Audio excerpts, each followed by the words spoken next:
I sat in the dim light of the spare bedroom, staring at the stack of papers in my hands. My fingers trembled slightly, not from age, but from something I hadn't felt in decades. Rage. Cold, calculated rage.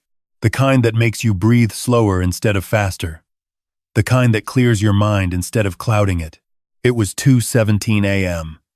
I'd memorized that time because it was when everything changed. When I stopped being someone's fool and became someone's worst mistake. The papers were legal documents, conservatorship forms, medical evaluations I'd never undergone, assessments of my mental competency signed by doctors I'd never met, all prepared in neat manila folders, tucked inside my son's home office filing cabinet, labeled Dad, Phase 2. Phase 2. I wondered what Phase 1 had been. Probably convincing me to sell my house 6 months ago. The house I'd bought in 1985, where I'd raised 2 kids after my wife died, where I'd built a workshop in the garage and a garden in the backyard, where every creaking floorboard held a memory. My son, Michael, had been so persuasive. Dad, you're 68. That house is too much for you. The stairs, the yard work, the maintenance. Come live with us. Jennifer and I have plenty of room. You shouldn't be alone. Jennifer, my daughter-in-law, the woman who'd just tried to rearrange my medication cabinet yesterday, saying she wanted to help me stay organized. The woman who'd asked about my pension 3 times in the past month. The woman whose signature was on every one of these documents as concerned family member. I'd sold the house, wired the proceeds to my savings account, moved into their finished basement with my few belongings, thinking I was making it easier on everyone, thinking I was being a good father by not being a burden. What an idiot I'd been. I heard footsteps upstairs. Jennifer's voice, muffled through the ceiling. The lawyer said once we file, it's pretty much automatic. He's old, lives with us, has no other family really checking on him. Judge will sign off. Michael's voice, quieter. What about Emma? Your sister hasn't talked to him in 3 years. She won't even know until it's done. My daughter, Emma. We'd had a falling out over her career choices, her marriage, stupid father-daughter stuff that seemed monumental at the time and meaningless now. She'd moved to Seattle. We'd exchanged maybe 2 emails a year. And the pension? Michael asked. Conservator controls all finances. We're doing this for his own good, right? He can't manage money at his age. We saw what happened with Grandpa. My father had dementia. I had sharp recall of every conversation, every bill, every account number. But that didn't matter when someone decided your story for you. Once it's filed Monday, we'll have access to everything within a week. The pension, the savings from the house, his investment accounts. God knows he doesn't need it all sitting in a bank. I heard their bedroom door close. I sat there for another hour, watching the darkness outside the small basement window fade to gray. I'd been an aerospace engineer for 37 years. I designed components for satellite systems. I understood trajectory, momentum, and the importance of timing. If you want to change an object's path, you don't push against it when it's at full velocity. You wait, calculate, and apply force at the exact right moment.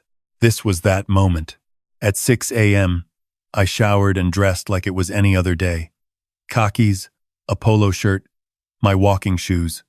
I made coffee upstairs before Michael and Jennifer woke up. I left a note on the kitchen counter.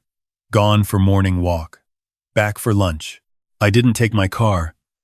That would have been too obvious. I walked 4 blocks to the bus stop, carrying nothing but my wallet and my phone. No bags, no suitcase. Nothing that suggested I wasn't coming back. The bus took me downtown. I got off 3 blocks from my bank, First National, where I'd done business for 32 years. The branch manager, David Chen, had handled my mortgage refinance in 2003. He recognized me immediately. Robert, good to see you. What brings you in? I pulled out my phone and showed him a photo I'd taken at 3 a.m. The conservatorship documents, clearly showing my son's name and my daughter-in-law's signature. I need to make some changes to my accounts, David. Today, his expression shifted from friendly to professional concern. Let's talk in my office. I spent 90 minutes at that bank. We froze the joint checking account I'd foolishly added Michael to in case of emergency. We moved my savings to a new account at a different branch, one across town. We set up verbal passwords on all my accounts. We documented everything. Robert, David said carefully, that's my next stop. I'd remembered something from my old workplace. The company had kept a law firm on retainer for contract disputes, patent issues, and employment matters. I'd met one of their attorneys at a retirement party 2 years ago, Rachel Thornton. She'd handed me her card and said, "If you ever need anything, call me." I'd kept that card in my wallet, tucked behind my driver's license. She answered on the second ring. "Miss Thornton, this is Robert Wilson. We met at Jim Patterson's retirement party. I need legal representation, and I need it today." There was a pause. "Mr. Wilson, I remember you. What's going on?" I told her. All of it. The documents, the conversations, the timeline. "Where are you right now?"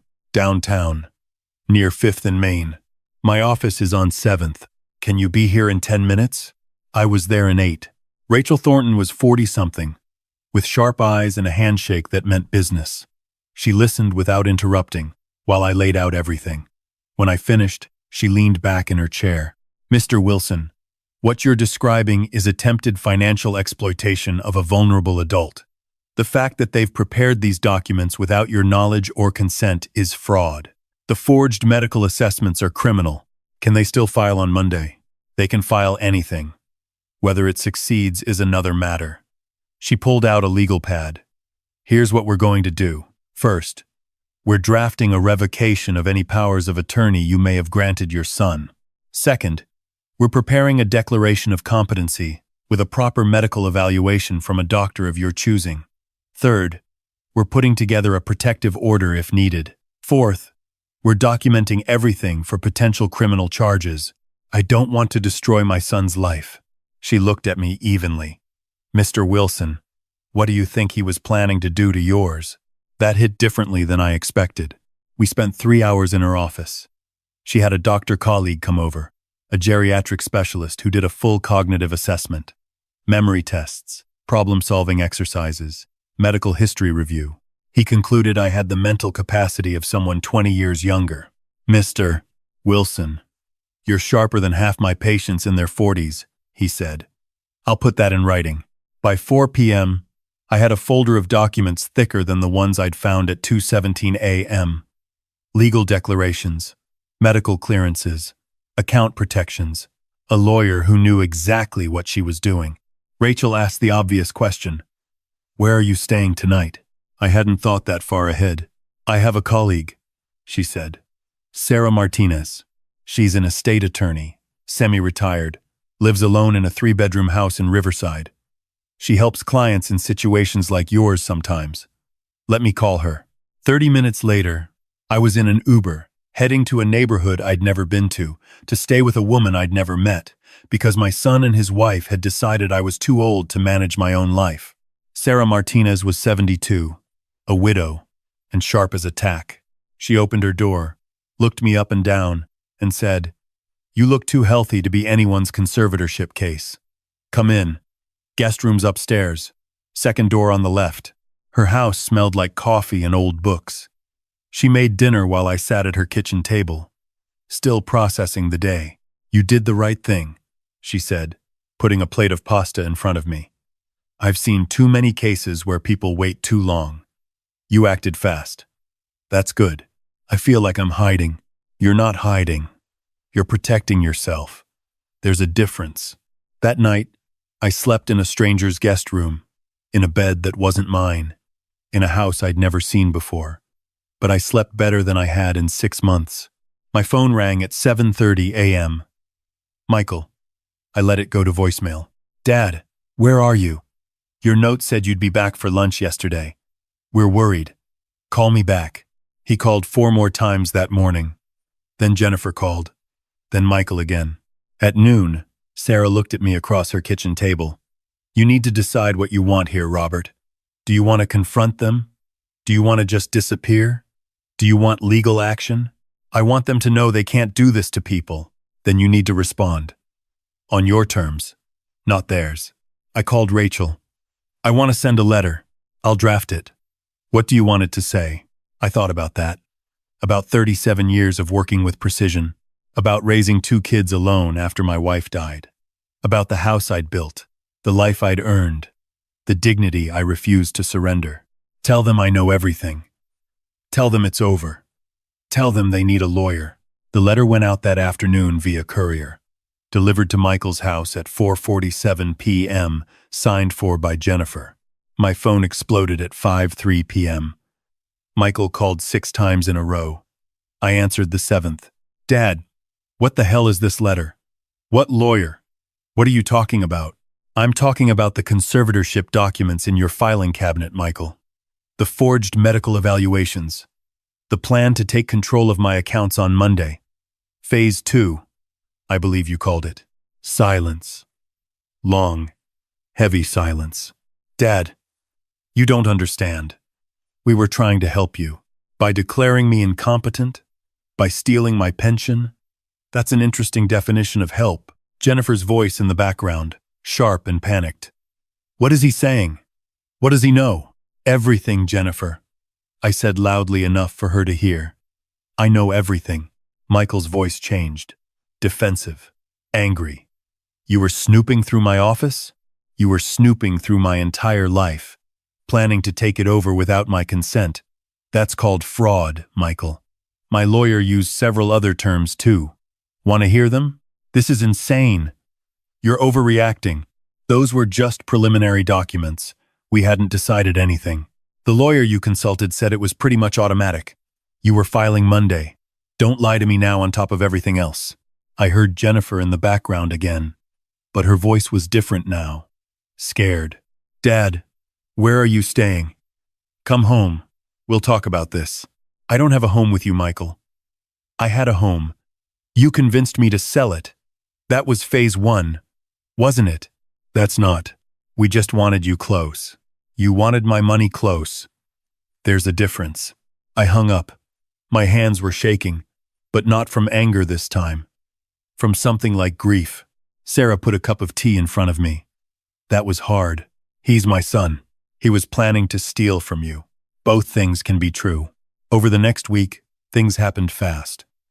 Michael and Jennifer hired an attorney. My attorney sent them documentation of everything I'd found, everything I'd protected, everything they'd planned.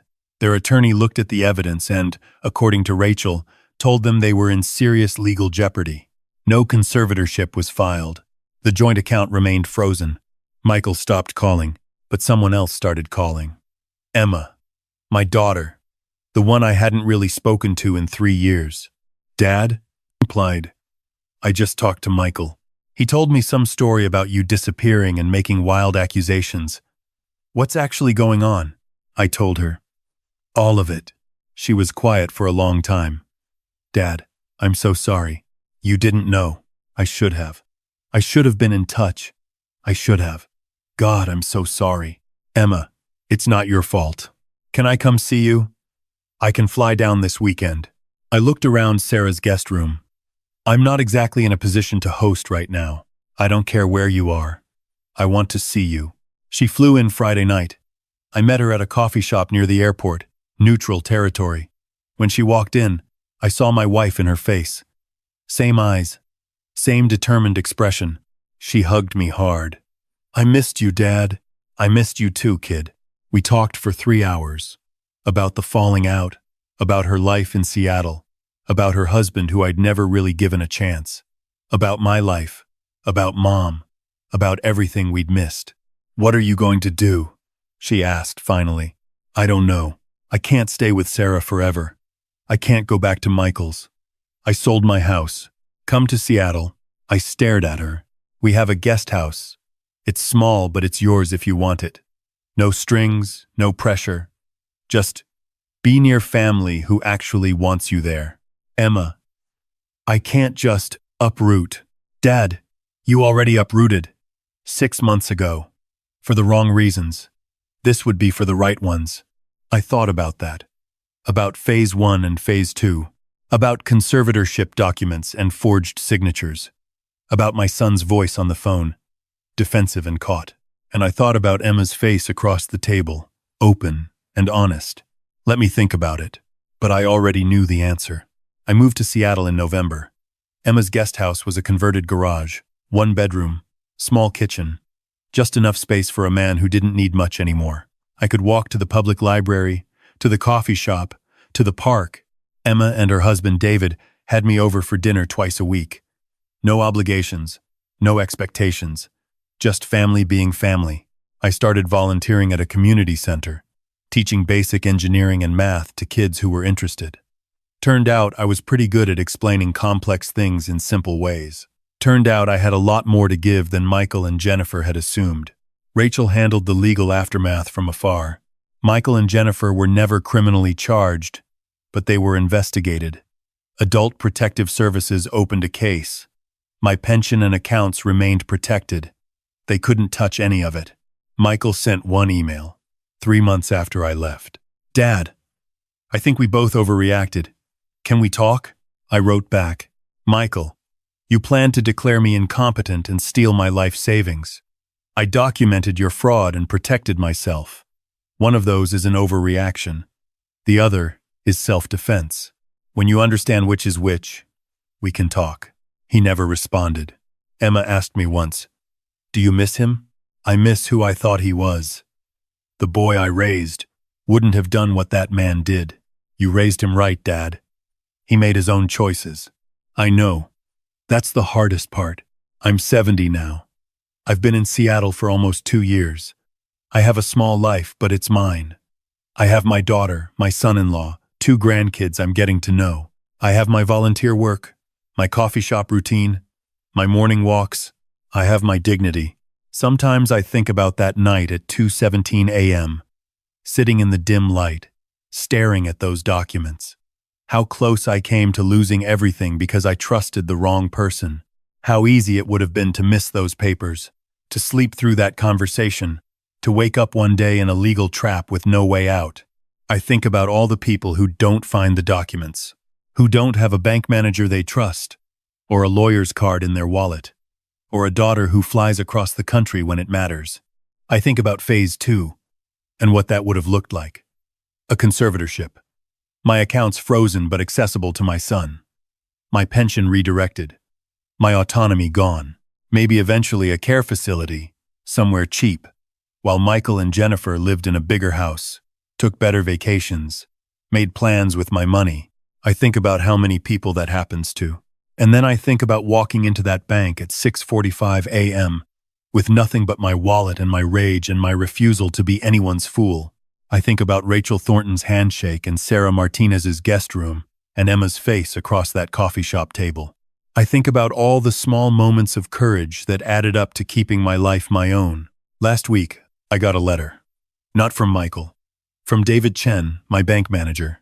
"Robert, I wanted you to know that since your case, we've implemented new protocols for elderly clients, training for staff on financial exploitation warning signs, mandatory dual authorization for certain account changes. You made a difference." I keep that letter on my desk, next to a photo of Emma and the grandkids. Some days I walk to the library and help kids with their math homework. Some days I have coffee with other volunteers, trading stories and laughs. Some days I just sit in my small guest house and read, content in the quiet. I never got my old house back. I never rebuilt my relationship with Michael. I never got Phase 1 back, but I kept Phase 2 from happening. And some mornings, when I wake up in my own bed, in my own space, with my own autonomy intact, I think about that 2:17 a.m. moment. The moment I stopped being someone's mark and became someone's cautionary tale instead. The moment I chose dignity over comfort, truth over family fantasy, and my own life over someone else's plan for it. I'm 70 years old. I've been widowed, estranged, nearly defrauded and displaced, but I've never been defeated. And that, I've learned, makes all the difference.